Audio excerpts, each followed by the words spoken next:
Welcome along to episode 780 of the Milk Bar. Jason Forrest here with you as ever. And coming up on the show this week, Gardeners World's Francis Tophill let us know about the importance of bees in our garden, how we look after them.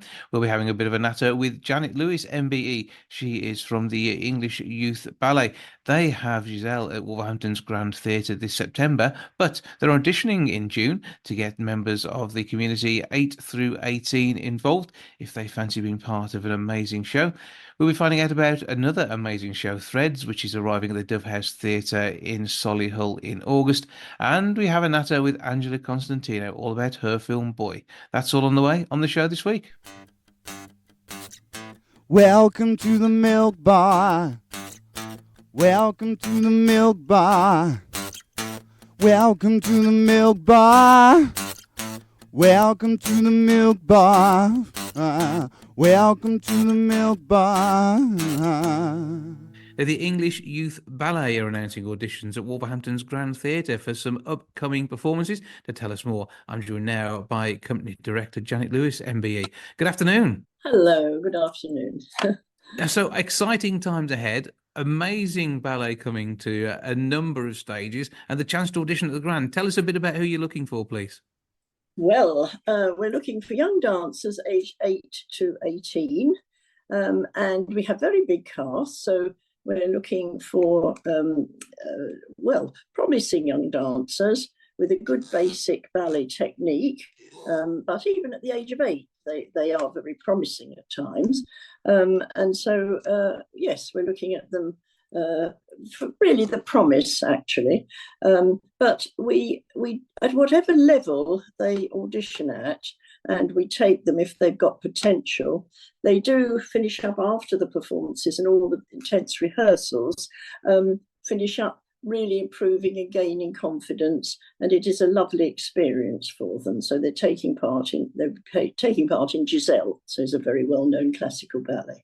Absolutely. Giselle, one of those big names, and one that hopefully they'll have had some experience of or some conversation about, at least in their training they may have been through so far.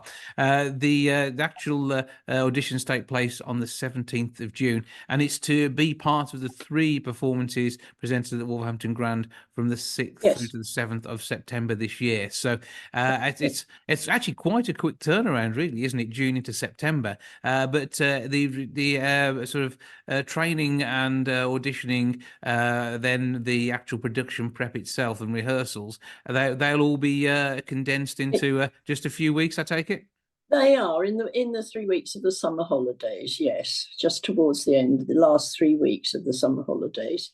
So, yes, but it is quite intense. We do 6-hour sessions at a time, and we have 3 rehearsals happening at the same time, and we slowly piece the ballet together. So at the end of a session, at the end of each day, they see in front of them the sections moving ahead and taking shape, and then we put the ballet together.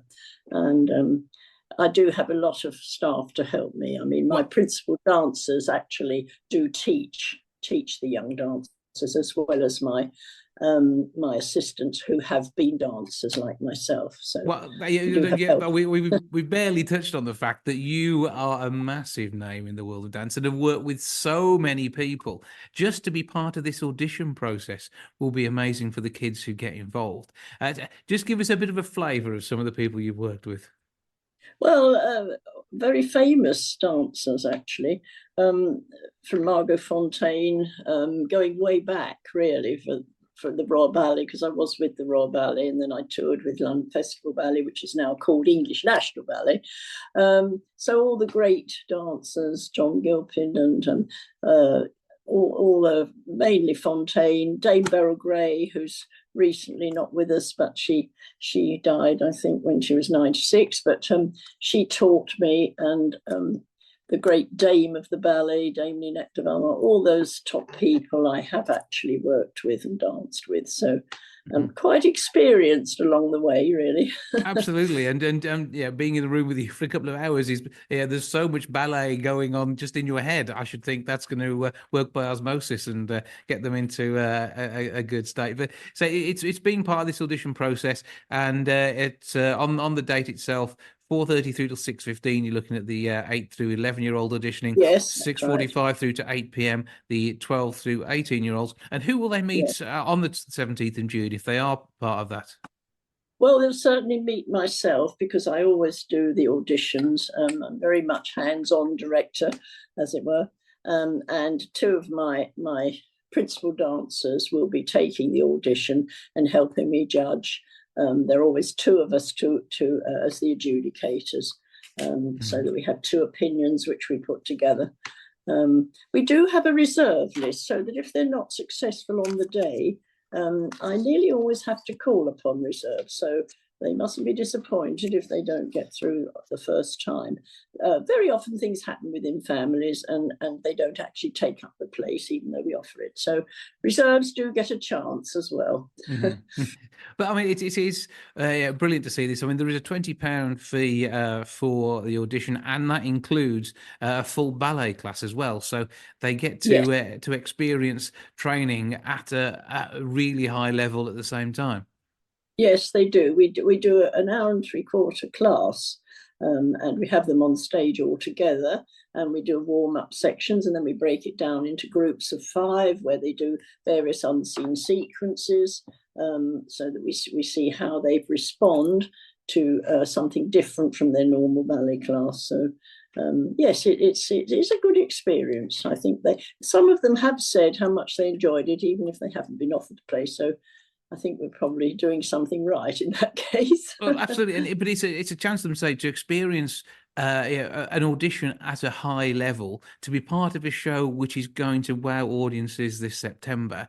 Say the 17th of June is the date that it all takes place, but they do have to register beforehand, don't they? EnglishYouthBallet@gmail.com or EnglishYouthBallet.co.uk to get full details. Yes. And they will find out on the day, though, whether they have been successful to progress to the 3-week course over the summer.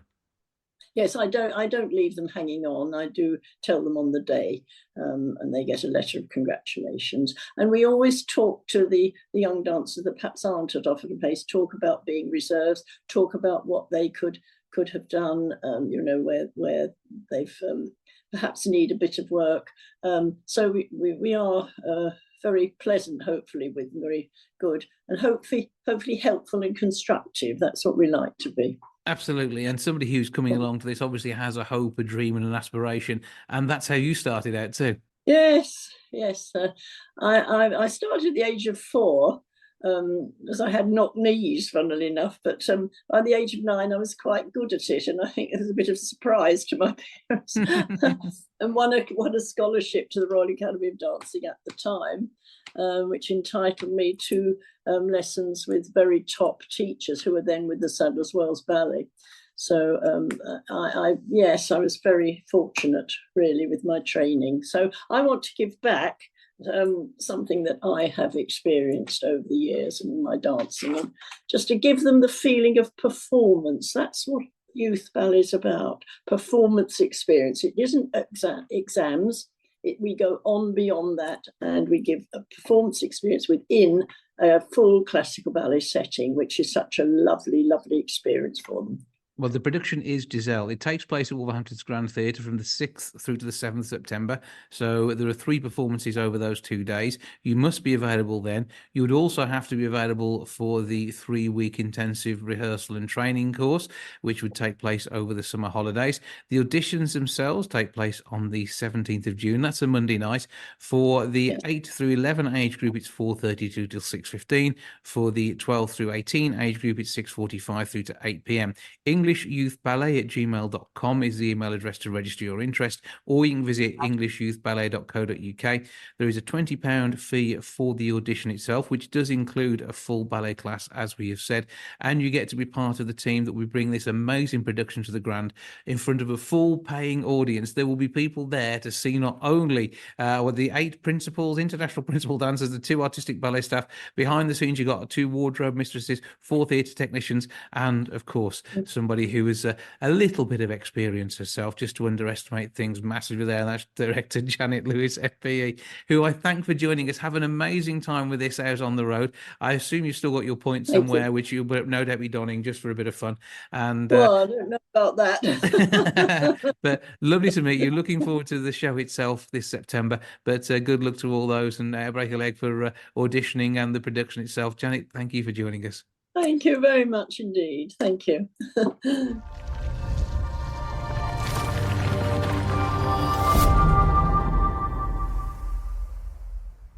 Now, although 66% of us in Wolverhampton state the bumblebee is our favourite insect, well, it is black and gold after all, a third of us don't know how to look after them in the biodiversity in our gardens. To give us a few amazing tips, I'm joined now by Gardeners World's Frances Tophill. Good afternoon. Hello, thank you for having me. Well, good to talk to you. And I mean, loads of us would like to do more to help biodiversity and help those flying pollinators in our gardens. And obviously, looking after a bumblebee, massive one to do. And bumblebees don't really bother anybody unless you do something crazy like antagonize them. Why would you do that when we love them so much? Exactly. Yeah. I mean, we often will, if we find one that's not well, we'll get a spoonful of sugar water out to try and help it out. Yeah, absolutely. I mean, so this research has been done by Chef and Brewer. I've been working with them. Obviously, they run a collection of pubs, and I've been working with them to look at pub gardens actually, and how pub gardens can become more biodiverse and follow different principles. We've made some sort of plant pledges to improve biodiversity in pub gardens, to showcase seasonal produce as well, so that people, when they're eating their food, they can see that it's in season. And educate people really about biodiversity in their own gardens. And so this research was just to give a picture of what people feel about it. And like you say, people love bumblebees. I don't think that's a huge surprise. It's a very encouraging thing to hear. And also that 3/4 of people want to actually learn more, to do more to improve biodiversity in their gardens. And yeah, bees are great. Bumblebees are fantastic, and they're a solitary bee. So unlike a honeybee that lives in a big hive with lots of others, they live on their own, and solitary bees like bumblebees and ground nesting bees and masonry bees actually do more pollination than the colony bees. So it's really nice to hear that people value them and love them. But I mean, there are ways of encouraging them into your garden. Having something like a wildflower patch is an absolute must. And you can always put the flowers down the bottom of the garden so you can see them from afar, and the insects can go and do their thing and they don't bother you. Yeah, totally. And one of the things with this campaign is little beer mats, coasters, which have got flower seed in them. So when you buy your pint of beer, you can take your coaster away with you, your beer mat, and plant it in the garden. And also 20p from each pint of the golden nectar beer is going towards the Shropshire Wildlife Trust as well, as part of this campaign to do wider biodiverse conservation work as well. So yes, wildflowers are fantastic, and you can plant them. They can actually be quite pretty. But you can also just leave a patch of your garden and let whatever natural wildflowers you have there, so things like stingy nettles, dandelions, that will be there already, can grow up. And they often provide an awful lot of food sources and nesting sites and habitat sites for all different kinds of creatures too. So you can actively do it, or you can just let the garden do it for you. Yeah, well, I'm liking the idea of collecting the beer mats. They say 150 pubs serving this golden ale right the way through until the 23rd of July. And it's a hoppy, thirst-quenching ale. As you've mentioned, 20p goes to the Wildlife Trust, which is absolutely brilliant. It's Golden Nectar is the name. And this is going to entice pub drinkers in. Obviously, always drink responsibly. But there's nothing more responsible than taking your beer mat home and planting it in the garden afterwards. No, that's true. Especially, well, if you spilled your beer on it, make sure you plant it straight away, because if those seeds get wet and then re-dry, they probably won't germinate. So yeah. Does beer help with germination? That's the question. No, but any liquid does. Once a seed starts to imbibe liquid, it begins that process of germinating. So you have to get it in the ground nice and quickly. But it's a really nice idea, and it's, you know, it's called a bee garden, just to really enforce that idea that in a pub garden you can encourage insects as well. You know, it's these are big spaces often, and there are loads of pubs up and down the country. You know, we in Britain, we love a good pub garden. And so just getting pubs to think about how they have maybe a responsibility to turn that land into a space that actually gives back to biodiversity as well. And all the people who come there, you know, pub gardens are places where everybody is welcome. That's the whole point of them. They're a part of the community. And so for people who are coming to sort of, you know, not be educated in a very dull way, but just to sort of be in that environment where they can look around and see what's going on, can just start those thought processes happening and recognizing that their environment is maybe changing and how much richer it can be. Yeah, and something like a pond can increase biodiversity massively. And the common frog turning up, it's always cute, and it's one of those amphibians that likes to be your friend. It's also one of those amphibians that eats the snails and the slugs. And that was the one thing I was surprised by as a gardener, that the number 2 insect is a snail. It's not necessarily what you would associate with being the gardener's best friend, being that it eats a lot of seedlings and crops. But actually, it's really nice that people value the snail.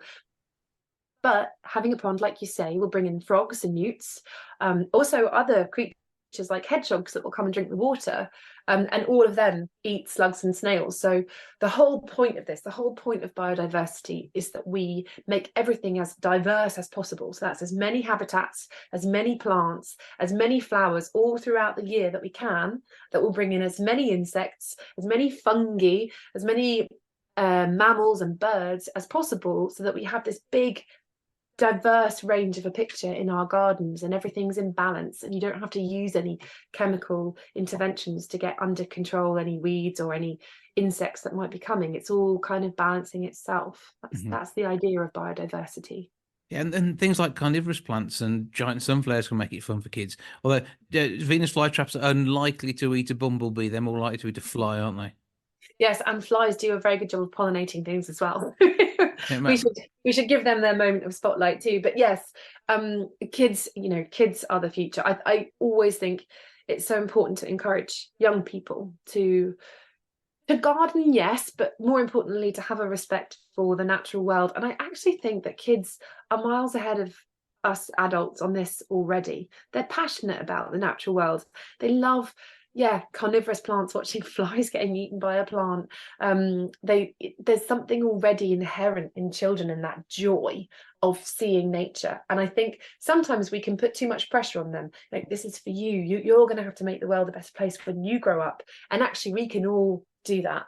Often it's the parents of the children who have the knowledge gap. And so we can educate ourselves about how we make the world a better place in terms of biodiversity. And the kids are often coming home from school and teaching the grown-ups about it. So maybe let the kids have free reign and decide what they're going to do. Give them a patch of garden, or just take them on a walk if you don't have a garden, you know, or take them to a park or a pub garden where they can see this in action, and just start those cogs going, so that when they grow up, they can be the next David Attenborough, or, you know, they can have that love as already part of their existence, as the value of nature. Well, I can already hear people Googling to find their local chef and brewer pub, so they can try Golden Nectar, get the beer mat with the seeds sown into it, and get that in their gardens when they get home. Obviously, if you're the designated driver, you might be trying to get a takeaway on that one. But you can enjoy the beer right the way through until the 23rd of July. Yeah, and there's more information on the website, so chefandbrewer.com, for any other questions people have about how they can improve biodiversity and what Chef and Brewer are doing in their pub gardens as well. Because when you think about it, I mean, they are growing ground for this. They need that environment to work for them, and with the best British crops, that's how you get these amazing ales. Yeah, totally. I mean, we do need insects. That's what this is about, really. We need insects to pollinate our crops so that we can continue to eat and survive. They are an integral part of the ecosystem, and we need to look after them. So give us that web address again, because you've also got some top tips on there as well to help people in their homes. Yeah, so it's chefandbrewer.com, the Chef and Brewer website, and all the information that you need is there. Well, Francis Tophill, gardening expert and friend to the bumblebee and the frog, and possibly even the occasional snail, as long as it behaves. Thank you for joining us. Thank you very much for having me. Now, from the 1st through to the 3rd of August, the Dove House Theatre in Solihull is playing host to Threads, a new musical. It's going to have some amazing tunes in it. It's got some amazing people too, two of which join me now, Kathy and Josh. How you doing, both? You good? Oh, good, thank you. Thank you. How are you? All good here. So Kathy, I'll turn to you first. Tell us a bit about what we've got going on here, because this is interesting. So Threads has been written by Josh, and it's its second iteration this year, performing first last year at the Sue Townsend Theatre in Leicester. And what we decided to do after the success last year was to take the show on the road. So we're really happy to be bringing it to Solihull in a couple of months' time. It's a production that's about love, friendship, family, set in the AIDS crisis through the 80s through to the 90s, with some absolutely amazing 80s and 90s tracks as well. Josh, has she done it justice there? Is that what we were hoping for? Yeah, like she nailed it. But where did the story start from, though? Because you're not quite old enough to have lived through all of these times and experienced some of what was going on here.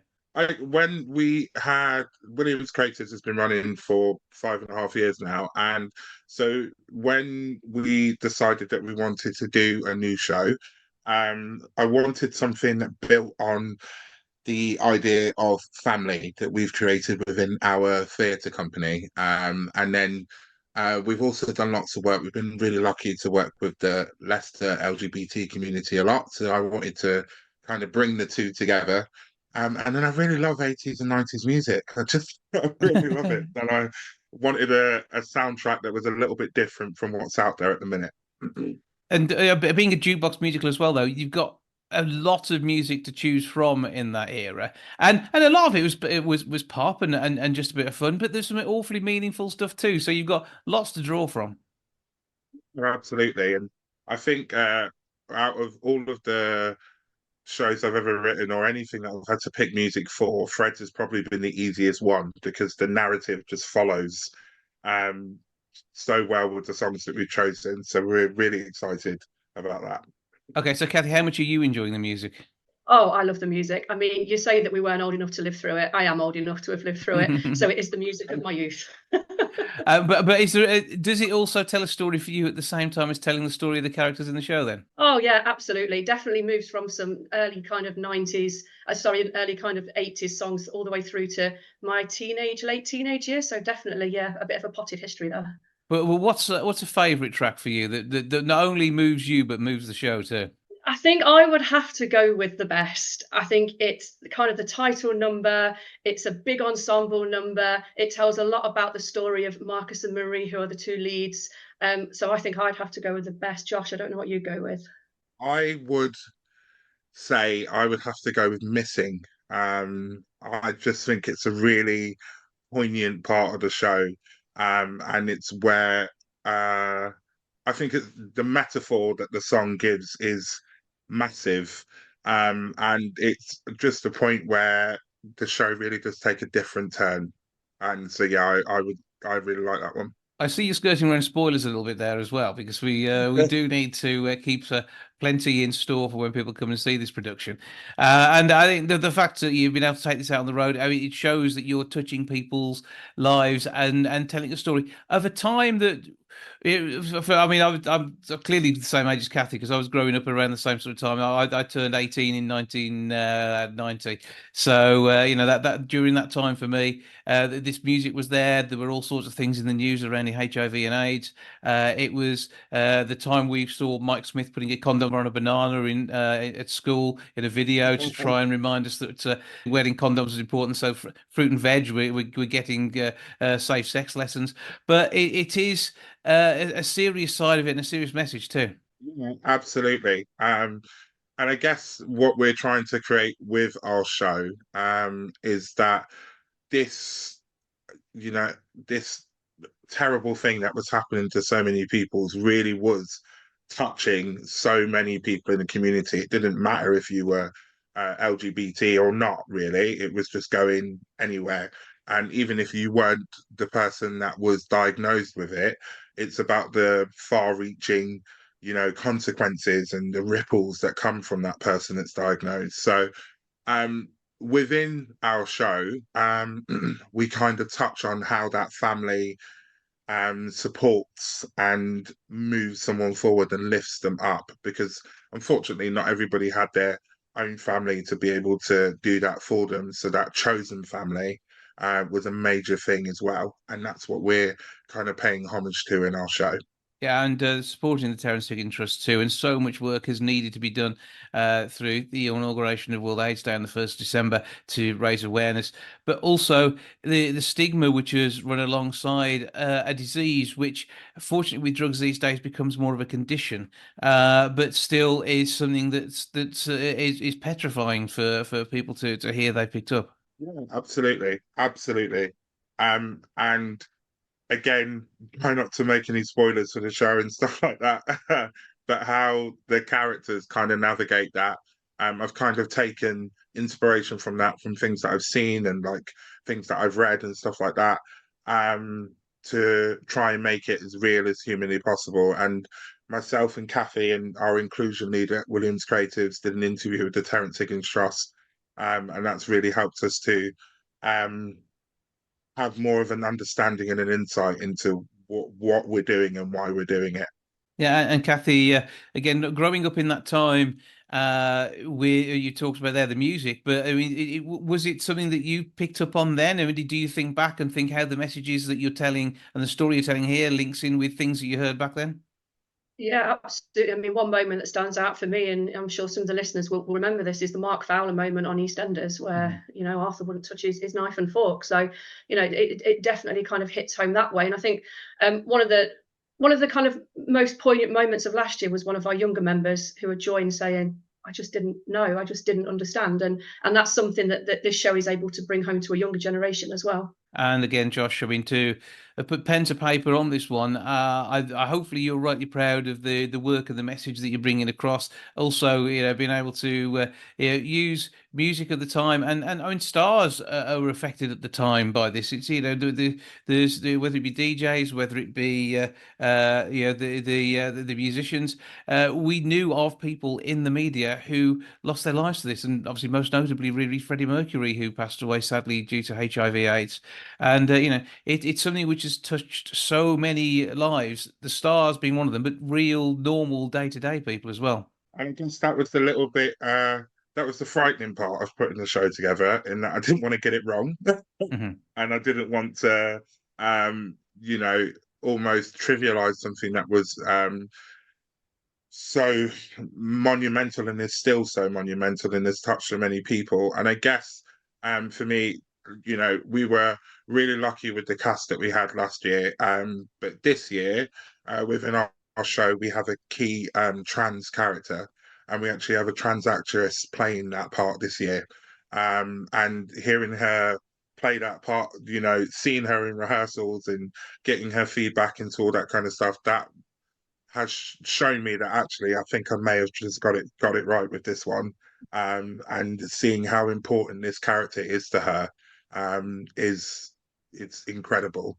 Yeah, representation is important. Being able to see people like yourself across media is essential, and being able to tell a story that highlights what so many people went through. And it was very much undermined at the time by so much that was going on in the world of politics and beyond.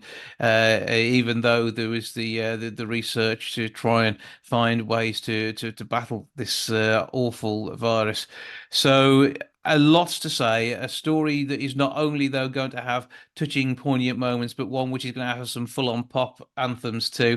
And how do people get hold of tickets to come along and see this in Solihull at the Dove House Theatre? And they can purchase tickets by going to the Dove House Theatre website. They can purchase the tickets through there. There's also details of our show, the cast in our show, and potential other announcements by going to our website, williamscreators.co.uk. Yeah, we talked about the fact that this tour could suddenly expand, but we're not allowed to talk about that bit yet. But it's negotiations are ongoing. This is going to be well received. We already know that it has touched many people's hearts when they've heard the story told as it's performed in Leicester, to say previously. with what's coming to Birmingham and Solihull on the way in August. That's again going to really start highlighting to people the nature of this tale and the importance, but also, as we said, making friends and being a family. And again, this is something which I think we all need to hear alongside those trying circumstances which have brought these people together. So tickets are from the box office and 0333 666 3366, which is an entertaining number. 0333 666 3366. Give that a shout. You can get your tickets that way. You can email info@dovehousetheatre.co.uk or soundlighting.co.uk/Dovehouse, and you can get along there, as I say, from the 1st through to the 3rd of August. It's a 7:30 performance. It is Williams Creatives, and as Josh has given us that address there, all supporting the Terence Higgins Trust as well as supporting people with understanding each other, which is always a good sign too. Kathy and Josh, thank you both for joining us. Thank you very much.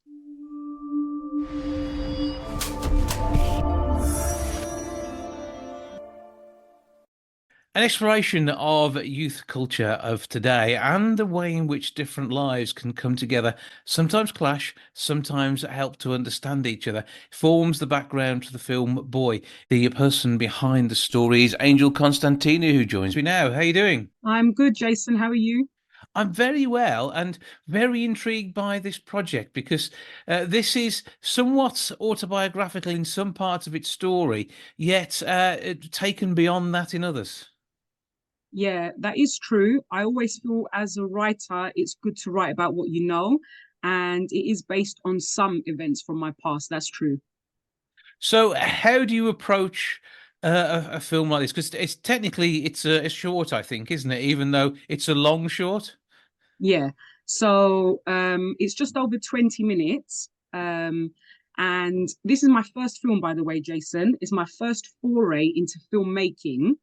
I was predominantly a performer for 24 years. I come from a musical background, stage background, but the dream was always to write. So that's what I always wanted to do. And this all changed for me during COVID. So this is my first film. And it came about during the first pandemic when we were all locked at home. So here, I mean, you've explored your own mind. I suppose, yeah, like all of us, you had time to spend going through your own mind at that point, and it gave a lot of people who've got creative urges the opportunity to be able to put pen to paper, keep fingers to keyboards, or chalk to a piece of paper to come up with some amazing artwork. I mean, you've clearly been exploring that part of your world professionally for so long. Was this a surprise change of direction, even though you've always wanted to do it? Were you caught out by what you were suddenly doing?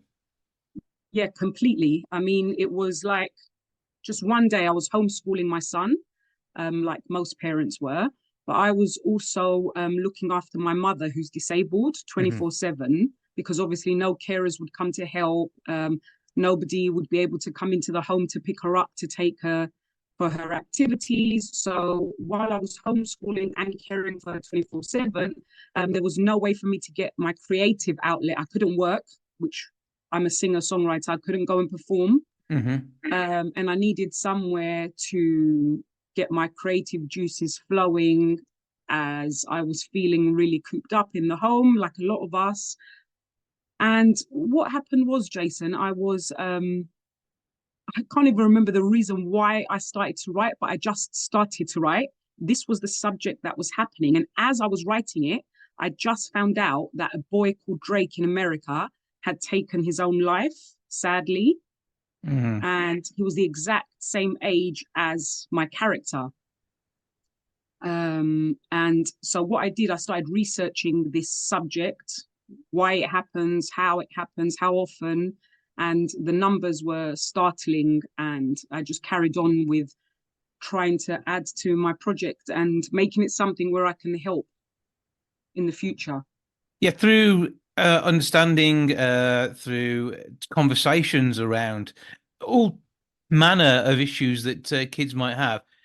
It is a time whereby if things have changed on from when I was a kid, even when you were a kid, and whilst the Constantinou family line may have had its issues in the past that you've sort of fed into your story, the world we're in now, and the world your son is growing up into, is such a different one. I mean, the story is called Boy, but it's written underscore boy underscore. So very much as if it were something which is influenced by social media, and that can have a huge impact on people's lives. You talk about the real life interactions between two boys and the way in which they meet at school, the impact that a parental behavior has, causing one of the kids to almost imitate the bullying nature of his own father. And whereas, sometimes people might go down a path of if they are bullied, they're less likely to bully others. In other cases, it then snowballs into this is how we treat other people. I'm going to have my time at the top of the food chain. And Exactly. it's the way in which you represent that in such a short space of time, which must have been a huge challenge for you. It was the film was originally very long. It was at the high end of a short film, which is 40 minutes maximum. But it was not going to be able to enter any festivals if I kept it that long. So I had to, in the writer world, we say kill our babies when we're shortening our script. Mhm. So I had to kill a lot of the babies, a lot of the pages of my script. But in a way, it's a good thing because it really quickly captures the audience's attention now. And it's funny that you touched upon, some people take this route if they're being bullied, and some people take that route. That is the whole point of two characters who are almost so similar, and yet they make different choices. And that is what I'm trying to explain with this film, and how we can all make different choices in life. There's always a way out. There's always a voice that will listen. There's always help out there. And through the sort of way you've explored it in this film, and the fact that when you said this is going to make a lot of film festivals, and it is going to be exactly the sort of poignant, impactful film which works so well under those circumstances. But how does the look of the film come across, and over what period was it filmed, and what medium did you use? Because it's very often it's sort of captured footage around a sort of a home or a family environment. It might sometimes be better filmed just on the likes of an iPhone or a top-end Android phone to give it that sort of live feel. Yet there are other ways you can go more cinematic. I mean, what was your choice here? So we went quite cinematic for a short film, not very gritty. We wanted the overall feel to be quite smooth and slow, because it's very poetic and dramatic, without giving the game away, because there is something in the film that we don't want to let anyone know just yet until they watch it. Very important part of the film. So we wanted it to be very cinematic. We did shoot 4K. I met with many cinematographers and chose the best one for my film. She completely understood everything I needed. The lighting is very ethereal. There is a romantic and poetic kind of justice to the whole movie, even though bad things are happening. So give us a brief introduction to the characters. Obviously, we don't want to go too far through into the stories, but tell us a little about how you know them, and interestingly, any reaction you've had from other people who may know them differently. Okay, so the two main characters are the two boys. Sam, he is in high school, or what we call secondary school. He's quite a sensitive soul who is being emotionally abused at home by his disabled mother that he cares for. He's struggling at home. Mm-hmm. School is his safe place until he meets Rick, who is also quite a sensitive soul, but he is being physically abused at home by his stepfather and being ignored by his nonchalant mother. That's the two main characters. And through them and who you meet around them, I mean, obviously that brings this tale to life. So, how did you find the casting on this? Who worked with you alongside you there, or did you do all the casting yourself? No, I was pretty sure I could do the casting myself, coming from an acting background many years ago, and my son goes to drama school. But what I did is I got the drama school agent, who's called Quirky Kids. They handle all the children. There's a lot of semantics that go into casting children, like chaperones, licensing, things like that. So they found me a bunch of children that were super talented. They sent me auditions on tape. I went through them all and I chose the ones that I felt were suitable for the role. And through that, you then built up families around them? Yes, exactly that. Yeah. It's a short film, so there's not that many characters, but we have a teacher, Miss Mendez, and we have the stepdad, Yasmin, the mum, and then we have the other mum, who's Liz. And there was a casting, there's like casting websites that I went through for the adult characters, and also people that I'd met through various festivals, like the Rain Dance Film Festival, the Met Film School, which I went and studied at, who were really helpful. Yeah, that's how I did it. And with your musical background and the fact this is a short film that you sort of kind of cut down. So did it start off as an album and become an EP? Is that the way you approached it? Not at all. I didn't want anything to do with the music side of it. But what I wanted to do was help a charity. So I'm helping Young Minds, who are one of the top mental health charities for young people in the country. And I'm helping to do it for Drake Foundation in America, who's the young boy that took his life. Mm-hmm. So I wanted to add to what I could bring to the film. So I wrote the music alongside a great composer, Kenny Lewis in America. I wrote the final theme song, and I'm releasing that as a single with all the proceeds going to Young Minds. So that was my part in the music side. So whatever happens in the festivals, and I'm sure there are going to be awards, this film has a legacy before it even hits the screen. Hopefully, yeah. So where next for you? Because obviously you've got a busy summer. It's going to be festivals all the way through the summer. As we've mentioned, London, Piccadilly. You've got that official first screening, the premiere on the 2nd of June, which must be exciting. But is that also going to be a networking event for the next film, do you think? I've been to quite a few networking events, and I am in the process of securing some great people and meetings for the feature film. So my next project is going to be a feature film. Again, I can't seem to stray away from doing something that has meaning and helping people. So I don't want to reveal too much about what it's going to be, but it's going to have something to do with young people again. Obviously, this time it's going to be feature length, and it is really exciting. I think it's a story that hasn't been told yet. So we will look forward to finding out more on that one as we get closer to that project coming to fruition. But this time you won't need a lockdown to put you in writing mood. No, I'm in writing mood all the time now. It's all I want to do. But I mean, has that impacted your music career, do you think? Are you moving away from that a little more, or are you going to maybe use it towards the film soundtracks, as we've said? That is what I really have been wanting to do for the last 5 years, maybe, Jason. Just want to write the songs that fit the films, not necessarily even perform them. I want to come more in the background now. I don't want to be seen so much. I really want to just be doing screenwriting and directing now. So again, it's interesting to see the way careers change and form, but the one wouldn't have happened without the other, I don't think, because say with the way you've written this, it's very much, I'm going to take it, the way you've told stories in song in the past, but just a different medium.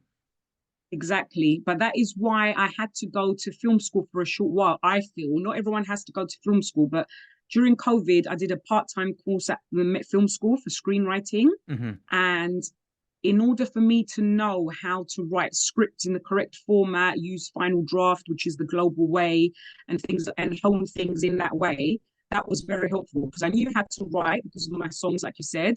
But in order to get everything done in the correct format, how to make it visual and things like that, I felt that I needed that boost from film school. Yeah, a film will still have, in the same way as a song does, an introduction, a main message in the first verse, a chorus that repeats as you see things as you go through the film, that throw back to moments you've seen before, and of course the intriguing middle eight where you never know quite what's going to happen, and however you wish to end it on a crescendo or a fade, that's yeah, it's going to come together into some amazing movie moments, isn't it? Yeah, definitely. That was a really good analogy, actually, Jason. Exactly it. That's exactly it. Just in film, it's just called Act One, Act Two, and Act Three. So we'll see what happens. Good luck with the film premiere. Now, this is something which isn't immediately available for us to all see, but are we expecting some sort of distribution, or is it film festivals that are going to be the main point of viewing this? I've got a little secret for you, an exclusive, Jason. I think we're one of the only short films that are going to be released on Apple TV this summer. Brilliant. So I think Apple TV is probably, I think I've heard it's the #1 streaming service at the moment. So we are going to be releasing on Apple TV, Google Play, and quite a few other television streaming networks. Mid-July is the release date, but we haven't got the exact date yet, but we'll get there. Next week we'll have the release date. And where do we find you and all your work on the socials? Because we want some of the music too. We want to know more about you. Everything can be searched with Angel Constantinou. On Twitter, I'm Angel Const, Const. Same with Instagram, Angel Constantinou. That's me everywhere. IMDb, the same, Angel Constantinou. Fairly simple. Find you that way. Find the music, the movies, and whatever comes next. I can see you becoming an award-winning author within the next decade, to be honest with you as well. You will find a new extra string to the bow, which will just keep adding up as you take over the world of media. I look forward to that. Angel Constantinou, thank you for joining us. Thank you. I appreciate it. Bye, Jason.